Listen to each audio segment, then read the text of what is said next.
Last हमने exercise 9.2 question number 10 तक करा था। उसके बाद आते हैं हम लोग question number 11। The number of arbitrary constants in the general solution of a differential equation of fourth order are. कह रहा है किसी भी डिफरेंशियल इक्वेशन का अगर ऑर्डर 4 है, मतलब 4 बार उसको डिफरेंशिएट करा गया है, तो उसमें आर्बिट्ररी कांस्टेंट कितने होंगे।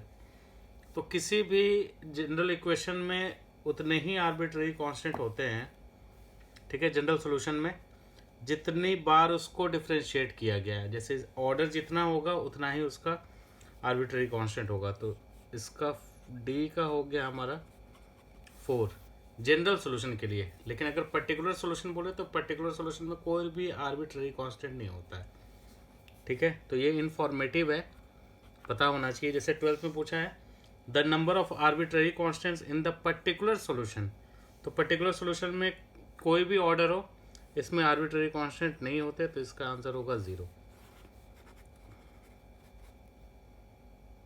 इसके बाद हमारा एक्सरसाइज 9.3 कैंसिल हो गया है, डिलीट हो गया। अब हम लोग आगे करते हैं एक्सरसाइज 9.4। अभी तक जितने भी हमने क्वेश्चंस करे थे उसमें हम लोग क्या कर रहे थे, डिफ्रेंशिएट कर रहे थे। तो डिफ्रेंशिएट करने के बाद जो भी क्वेश्चन बन रहा था, जैसे 9.2 में हम लोग देखें फर्स्ट से लेकर 10 तक क्वेश्चन में, सब में हम लोग डिफ्रेंशिएट करके एक इक्वेशन बना रहे थे। तो डिफ्रेंशिएट करने के बाद जो इक्वेशन बनता है उसको बोलते हैं हम लोग डिफरेंशियल इक्वेशन। अब हम लोगों को क्या होगा, अब हम लोग को डिफ्रेंशिएट करके दे रखा होगा, उससे हम लोगों को इक्वेशन पता करना होगा, और उस इक्वेशन को बोलते हैं हम लोग जनरल सोल्यूशन, ठीक है। तो जो डिफ्रेंशिएट करके दिया होता है उसको हम लोग क्या बोलते हैं, डिफरेंशियल इक्वेशन। और ये डिफरेंशियल इक्वेशन हम लोगों को जो पढ़ना है वो 3 टाइप का पढ़ना है, ठीक है।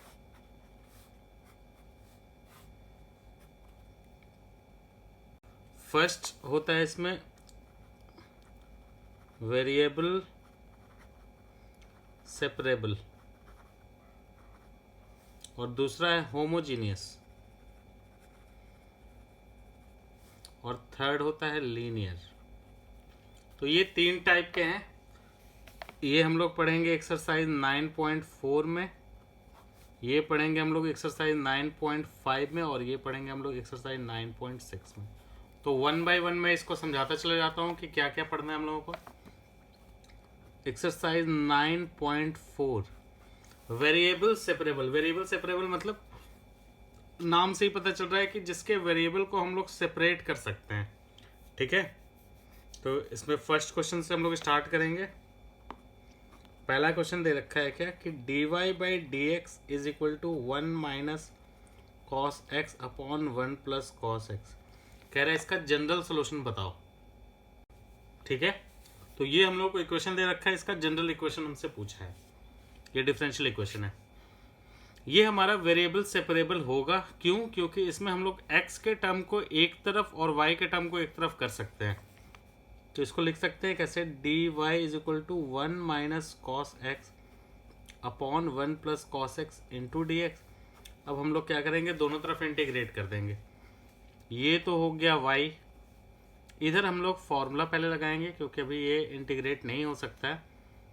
तो 1 माइनस कॉस एक्स होता है 2 साइन स्क्वायर एक्स बाई 2, और 1 प्लस कॉस एक्स होता है 2 cos square X by 2 D x. 2 से 2 कैंसिल, ये हो गया tan स्क्वायर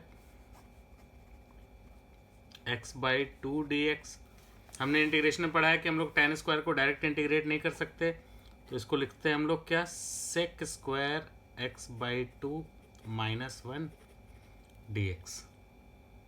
अब जब इसे हम लोग इंटीग्रेट करेंगे तो सेक स्क्वायर का होता है tan, x में 2 से डिवाइड करा हुआ है तो इसको हाफ से डिवाइड करेंगे, मतलब 2 से मल्टीप्लाई 1 का x प्लस सी, और यही हो गया इसका फाइनल आंसर, ठीक है। बहुत सिंपल है, सिर्फ करना क्या है, वेरिएबल सेपरेबल, x के टर्म को एक तरफ, y के टर्म को एक तरफ।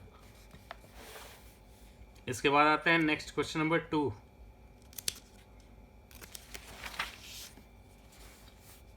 सेकेंड क्वेश्चन में दे रखा है क्या, D Y by D X is equal to root 4 minus Y square. ठीक है, और बाकी जो ब्रैकेट में दे रखा है वो इस क्वेश्चन की जस्टिफिकेशन के लिए है, और कुछ नहीं है।